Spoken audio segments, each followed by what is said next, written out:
Good evening students. अब हम लोग नेक्स्ट पार्ट की तरफ बढ़ेंगे। स्टीरियोकेमिस्ट्री में हम लोग पढ़ रहे थे ऑप्टिकल आइसोमेरिज्म, जिसमें मैंने आप लोगों को स्मॉल डी और स्मॉल एल के बारे में कुछ बातें बताई थी। स्मॉल डी और स्मॉल एल हमारे एब्सोल्यूट कॉन्फ़िगरेशंस। तो हमने क्या बताया था? हमने बताया था आपको small D and small L configuration. Small D और स्मॉल एल कॉन्फ़िगरेशन, पहली बात तो ये एब्सोल्यूट कॉन्फ़िगरेशंस।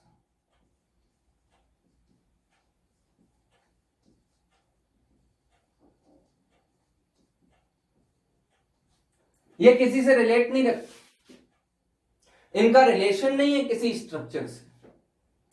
पोलरीमीटर ट्यूब में कंपाउंड को डाला जाएगा, प्लेन पोलर लाइट पास कराई जाएगी और प्लेन पोलराइज्ड लाइट जिस डायरेक्शन में रोटेट करेगी क्लॉकवाइज में, तो स्मॉल डी होगा।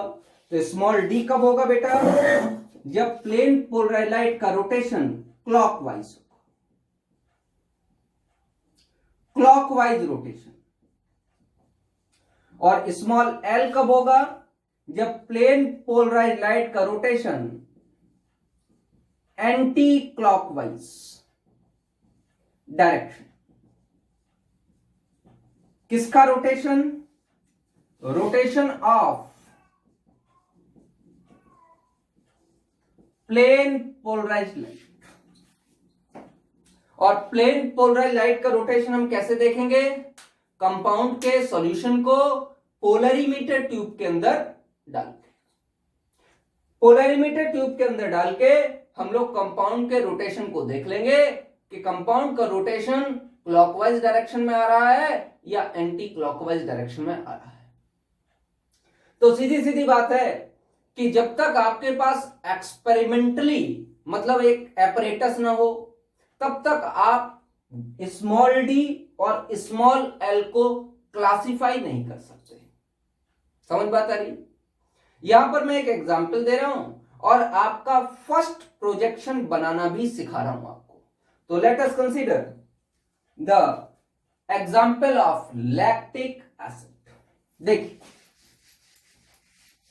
The first example is of lactic acid.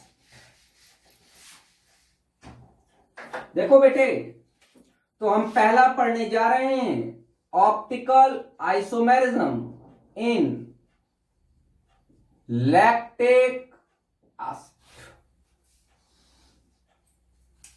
Lactic acid का क्या फार्मूला है?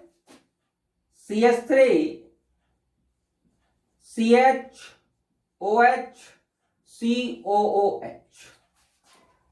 Does it contain chiral center? Yes, it contains a chiral center. This carbon is chiral carbon because it has 4 different groups and it is sp3 hybridized. तो ये carbon sp3 hybridised है और एक OH, एक COH, एक CH3 और एक H, ये 4 ग्रुप इससे लगे हुए हैं। लगा के दिखा सकते हो आप इस तरीके से, एक COH, एक OH, एक CH3 और एक H। बेटा, जो मैंने ये स्ट्रक्चर बनाया है, इस स्ट्रक्चर में आप देख रहे हो कि मैंने बीच वाले कार्बन को रिप्रेजेंट नहीं किया है और लाइन को क्रॉस किया है। इस तरीके का जो प्रोजेक्शन होता है, उस प्रोजेक्शन को हम लोग कहते हैं Fischer projection. Fischer projection formula. तो पहली बात मैं आपको सिखाने जा रहा हूं, how to make the correct Fischer projection formula of any of the compound. क्या ये फिशर प्रोजेक्शन नहीं है? ये फिशर प्रोजेक्शन है, लेकिन ये करेक्ट नहीं है। तो करेक्ट फिशर प्रोजेक्शन कैसे बनाया जाए? करेक्ट फिशर प्रोजेक्शन की आगे जाके आपको जरूरत पड़ेगी और क्वेश्चंस में क्वेश्चन तभी सॉल्व हो पाएंगे जब आप करेक्ट फिशर प्रोजेक्शन बना पाओ। तो how to make correct Fischer projection. Number first condition ये है कि vertical line must contain maximum number of carbon atoms। Rule number 1, जो वर्टिकल लाइन है उसमें number of carbon atoms maximum होने चाहिए to make correct Fischer projection. मैं मना नहीं कर रहा, ये फिशर प्रोजेक्शन नहीं है, ऐसा नहीं कह रहा, it is also Fischer projection but it is not correct. बिल्कुल एक्यूरेट फिशर प्रोजेक्शन जो बनाना चाहिए उसके लिए vertical line must contain maximum number of carbon atom. और दूसरा है most oxidised group, oxidised group must be on the vertical position,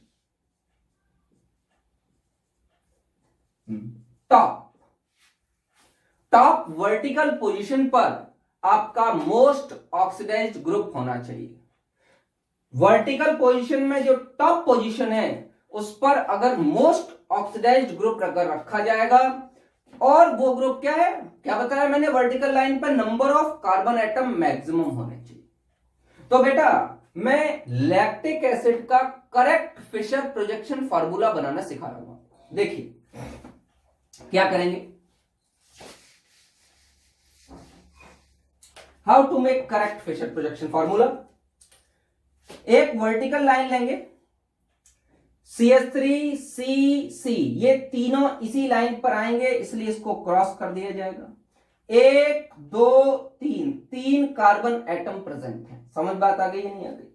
थोड़ा सही बनाना, सारी लाइंस एक जैसी, सिंगल बॉन्डेड स्ट्रक्चर, बीच वाला कार्बन किरल कार्बन को रिप्रेजेंट कर रहा है, बीच वाली जो क्रॉसिंग है it is representing the किरल carbon. इनमें COH मोस्ट ऑक्सीडाइज्ड है, उसको हमने टॉप पोजीशन पर रख दिया। 1 2 3 तीनों कार्बन वर्टिकल लाइन पर रख दिए, 1 सेकंड वाला ये किरल कार्बन और थर्ड CH3 हमने यहां रख दिया। OH और H को आप कहीं पर भी रख दीजिए, मुझे कोई दिक्कत नहीं। समझ बात आ रही? अगर हम स्मॉल डी स्मॉल एल की अभी बात कर रहे हैं तो स्मॉल डी स्मॉल एल में तो करेक्ट फिशर बनाना भी जरूरी नहीं है, क्योंकि small D small L absolute configuration. तो फिर करेक्ट फिशर बनाना सिखा क्यों रहे? करेक्ट फिशर बनाना इसलिए सिखा रहे हैं क्योंकि जब हम लोग जो है रिलेटिव कॉन्फ़िगरेशंस पर आगे वाले पर जाएंगे तो हमको रिक्वायरमेंट पड़ेगी करेक्ट फिशर प्रोजेक्शन बनाने की।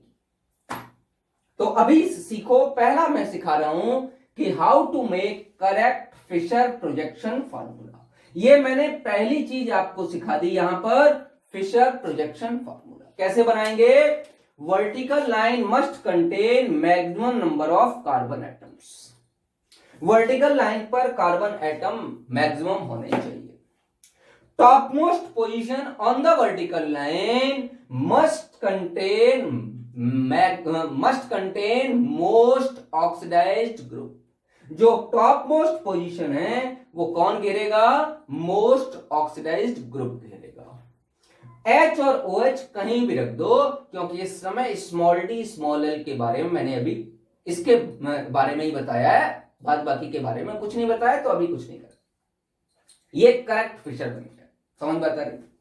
अब बेटे हम क्या पढ़ रहे थे? Optical isomerism in lactic acid. अब जरा ध्यान से देखिए, मैं इसको मिटा रहा हूं, इसको आप लिख लीजिए, मैं इसको मिटाऊंगा। ठीक है, इस वाले पार्ट को मैं मिटाऊंगा, ध्यान दीजिए।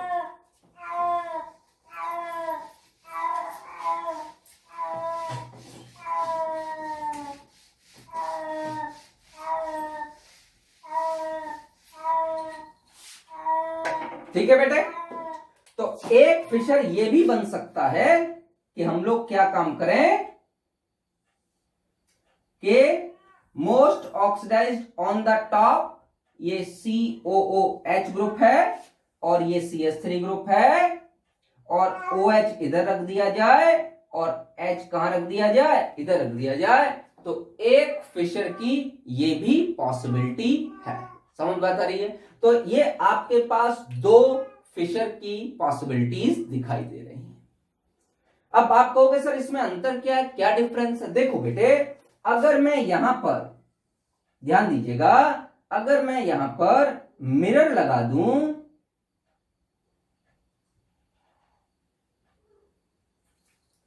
तो ये स्ट्रक्चर इस स्ट्रक्चर पर क्या नॉन सुपर इम्पोजेबल है? जी हां, अगर इस स्ट्रक्चर को मैं इस स्ट्रक्चर पर सुपर इम्पोज करना चाहूं तो सुपर इम्पोजिशन नहीं होगी।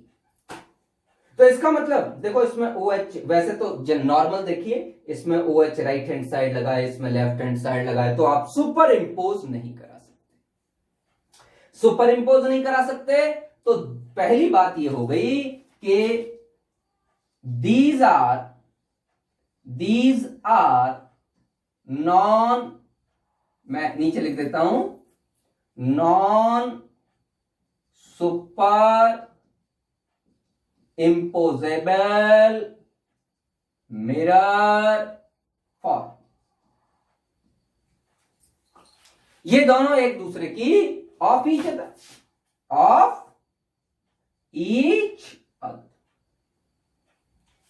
समझ पाता नहीं?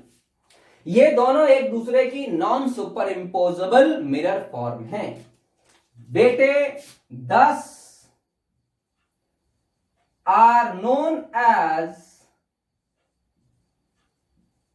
एनेंशियोमर्स, इसीलिए इसको एनेंशियोमर्स कहा जाएगा। तो what are enantiomers? Those structures which are non-superimposable mirror images of each other are known as enantiomers। वो स्ट्रक्चर्स जो एक दूसरे की non superimposable mirror images होते हैं उन्हें एनेंशियोमर्स कहा जाता है। इसमें किरल कार्बन प्रेजेंट है, हाँ किरल कार्बन प्रेजेंट है, समझ बात है? तो अब बात आगे ये आ जाती है कि इसमें कौन सा स्मॉल d है और कौन सा स्मॉल l है। बेटे इनमें हम स्मॉल d और स्मॉल l नहीं पहचान सकते, क्योंकि वो तभी पहचान सकते हैं जब इस कंपाउंड को हम जो है पोलरीमीटर ट्यूब में इसके सॉल्यूशन बना के पोलरीमीटर ट्यूब में रख के प्लेन पोलराइज्ड लाइट पास करा। तो इसका मतलब अगर मैं ये मान लूं कि ये स्मॉल डी लैक्टिक एसिड है, समझ बात आ गई नहीं अभी? मान लेता हूं, तो इसका जो non superimposable mirror structure होगा वो 100% स्मॉल एल लैक्टिक एसिड होगा। मेरी बात समझ में आ गई?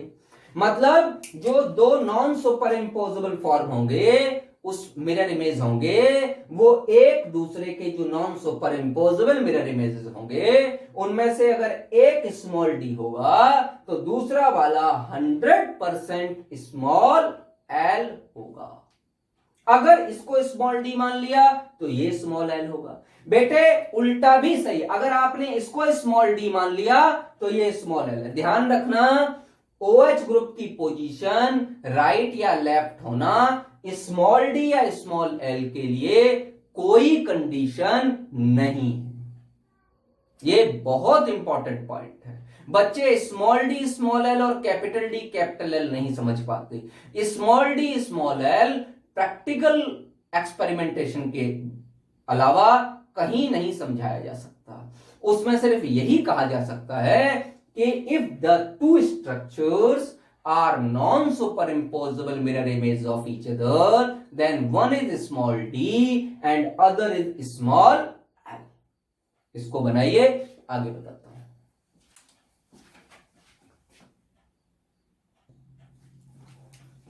तो बेटे हम लोगों ने क्या पढ़ा उसको हम डिफाइन करते हैं। पहली बात हम लोगों ने पढ़ी enantiomers.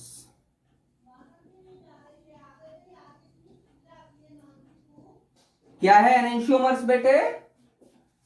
Those compounds which are non super imposable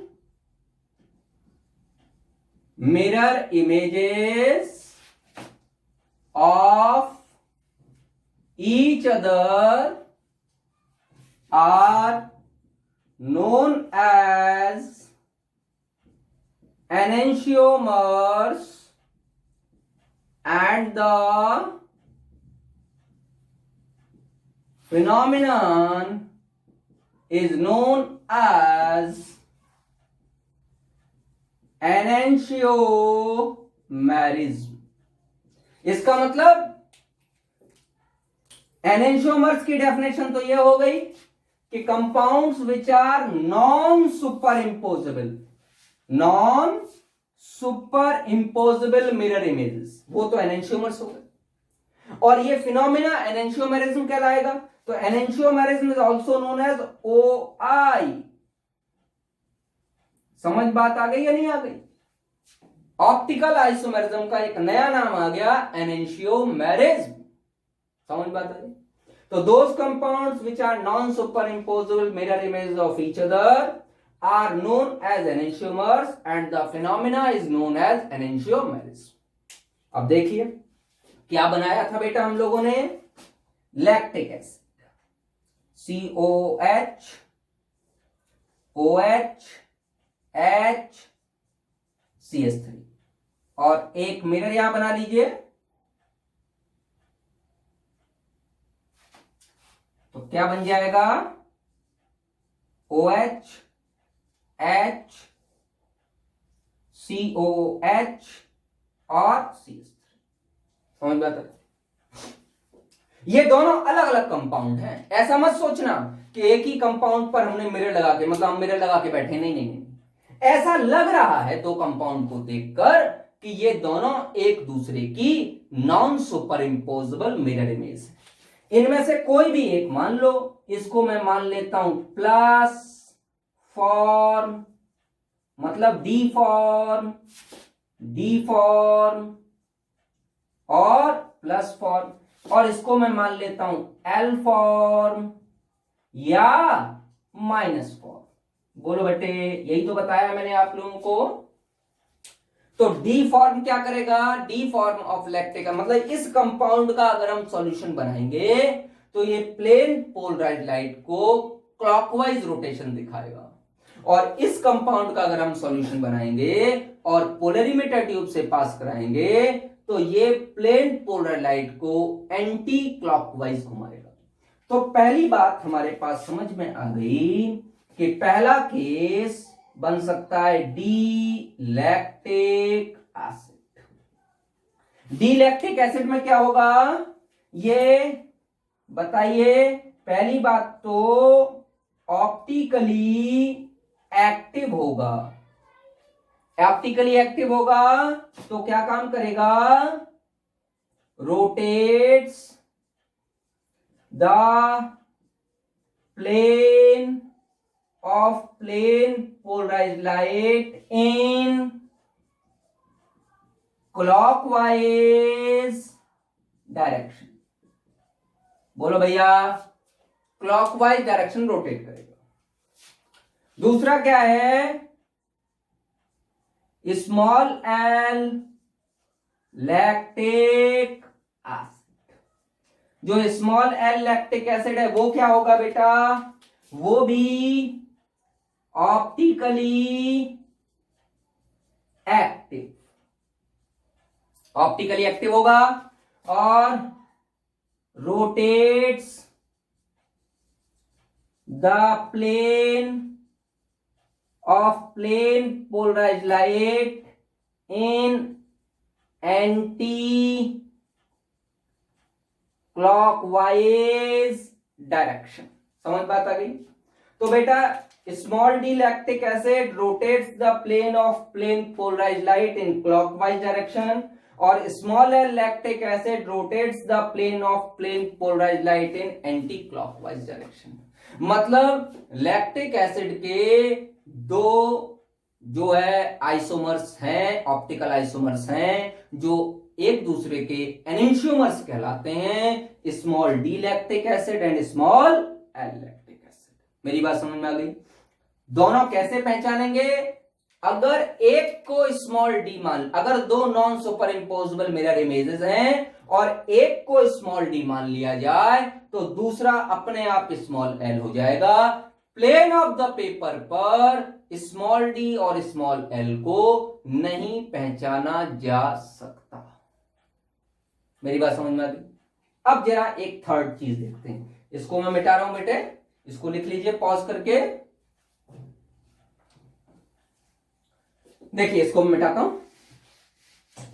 बच्चे यहां पर एक और चीज है हमारे पास। मान लो एक बीकर में आपके पास डी फॉर्म है। किसकी बात कर रहे हैं? लैक्टिक एसिड की। और एक बीकर में आपके पास एल फॉर्म है। किसकी बात कर रहे हैं हम? लैक्टिक एसिड की। समझ में आता कि नहीं आता? दोनों का इक्वल अमाउंट या इक्वी मोलर। तो अगर दोनों को मिला दूं, अगर दोनों को एक तीसरे बीकर में मिला दूं तो इस तीसरे बीकर में क्या प्रेजेंट होगा? इस तीसरे बीकर में equi molar ratio of small D and small L form of lactic acid.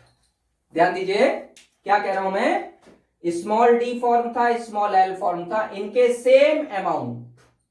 भाई मॉलिक्यूलर फॉर्मूला सेम है तो मॉलिक्यूलर मास भी सेम होगा। तो सेम अमाउंट को मैं कहूं 10 ग्राम 10 ग्राम या मैं कहूं 10 मोल 10 मोल, बात एक ही है। समझ बात आ रही नहीं आ रही? तो अगर इनके इक्विमोलर रेशो को, सेम अमाउंट को एक बीकर में रख दिया जाए तो equimolar ratio of D and L form of lactic acid बन जाएगा। ये क्या है?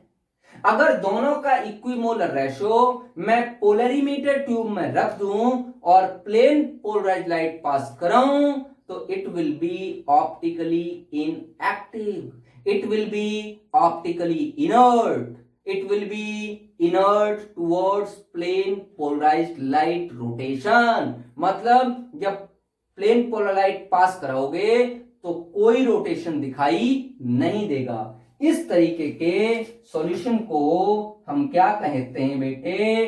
रैसमिक मिक्सचर। अब बात ये आती है कि रैसमिक मिक्सचर में पहली चीज क्या हो गई? पहली चीज यही हो गई कि इट इज ऑप्टिकली इनएक्टिव। ये क्या है? ऑप्टिकली इनएक्टिव है। अब ऑप्टिकली इनएक्टिव अगर है तो प्लेन पोलर लाइट का रोटेशन दिखाएगा? नहीं दिखाएगा। बेटे मैं इसको मिटाऊंगा थोड़ा सा जिससे आपको आगे समझ में आए। ध्यान दीजिएगा, ठीक है? तो मैं इसको इधर से हटा दे रहा हूं।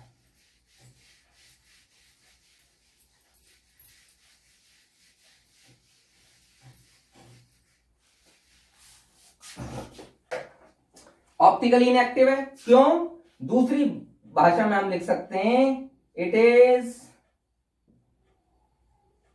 Mixture of 50% D form plus 50% L form. ये बातें की। अब 50% डी है और 50% एल है तो डी जितनी ताकत से राइट हैंड साइड रोटेट करने की कोशिश करेगा, एल उतनी ही ताकत से लेफ्ट हैंड साइड, मतलब डी जितनी ताकत से क्लॉकवाइज रोटेट करने की कोशिश करेगा, एल स्मॉल एल उतनी ही ताकत से एंटी क्लॉकवाइज रोटेट करने की कोशिश करेगा। तो अगर दोनों तरफ ताकत बराबर लग जाएगी तो क्या हो जाएगा? तो वो कहीं पर भी प्लेन पोलर लाइट रोटेट नहीं कर पाएगी और इट विल बिकम इनर्ट। तो जो ऑब्जर्वर होगा उसको प्लेन पोलर लाइट सीधी दिखाई देगी जाती हुई, मतलब नो डेविएशन। मेरी बात समझ में आ गई? अब देखो स्मॉल डी और स्मॉल एल ये दो अलग अलग कंपाउंड्स थे बेटा। स्मॉल डी ने क्लॉकवाइज रोटेट किया, उतनी ही ताकत से स्मॉल एल ने एंटी क्लॉकवाइज रोटेट किया। तो क्या ये दोनों एक ही कंपाउंड थे, अलग अलग थे? अलग अलग कंपाउंड थे। मतलब एक कंपाउंड के रोटेशन को कैंसिल करने के लिए दूसरे कंपाउंड को रोटेट करना पड़ रहा है। तो इसका मतलब जो कंपेंसेशन हो रहा है वो बाहर से हो रहा है या अंदर से हो रहा है? बेटा बाहर से हो रहा है। दूसरा कंपाउंड पहले कंपाउंड को कंपेंसेट कर रहा है। तो लिखेंगे optically inactive due to external compensation. तो आपको समझ में आ गया एक्सटर्नल कंपेंसेशन का क्या मतलब है? एक डी, दो अलग अलग कंपाउंड है, एक कंपाउंड को दूसरा कंपाउंड क्या कर रहा है? कंपेंसेट कर रहा है उसके रोटेशन को। तो बाहर से कंपेंसेशन हो रहा है। बाहर से क्यों? क्योंकि दो अलग अलग कंपाउंड है। इस कंपाउंड, ये कंपाउंड राइट हैंड साइड मतलब क्लॉकवाइज घुमाना चाहता है, दूसरा कंपाउंड उसी सॉल्यूशन को एंटी क्लॉकवाइज घुमाना चाहता है। दोनों का ताकत बराबर है क्योंकि इक्विमोलर रेशो है। हाँ, अगर बेटा इक्विमोलर रेशो नहीं होगा तो रेशो मिश्र नहीं कहेंगे, फिर जो ज्यादा क्वांटिटी में हो जाएगा उसकी ताकत ज्यादा हो जाएगी। मेरी बात समझ में आ गई नहीं आ गई? Then that will be known as the enantiomeric axis, वो आगे पढ़ाया जाएगा। लेकिन यहां पर इक्विमोलर रेशो की बात बताने जा रहा हूं। तो इक्विमोलर रेशो अगर कंपाउंड्स का है तो उनको रेशो मिश्र कहा जाएगा। और रेशो मिश्र actually D and L form का 50-50% मिक्सचर है और it is optically inactive due to external compensation. ये एक्सटर्नल कंपेंसेशन के कारण ऑप्टिकली इनएक्टिव हो जाएगा। मेरी बात समझ में आ गई? तो बेटा अगर लैक्टिक एसिड की ऑप्टिकल आइसोमेरिज्म पूछी जाए तो उसमें आपको 3 पार्ट मिले। एक मिला small D form of lactic acid, एक मिला small L form of lactic acid. These two are optical isomers of each other. ये दो मिले और एक तीसरा पार्ट और मिला। वो तीसरा पार्ट दोनों के 50-50% मिला के रैस्मिक मिक्सचर बना लिया। यहां पर एक आपको नया टर्म समझ में आया, रैस्मिक मिक्सचर। तो इस लेक्चर में हम लोगों ने कौन कौन से टर्म पढ़े? एक पढ़ा एनेंशियोमर, एक पढ़ा एनेंशियोमेरिज्म जो कि ऑप्टिकल आइसोमेरिज्म का ही दूसरा नाम है, और तीसरा हमने पढ़ा रैस्मिक मिक्सचर। मेरी बात समझ में आ गई? इसको कीजिए और अगले लेक्चर में आपको नेक्स्ट कॉन्फ़िगरेशन कैपिटल डी और कैपिटल एल डिस्कस करूंगा। तब तक के लिए गुड बाय।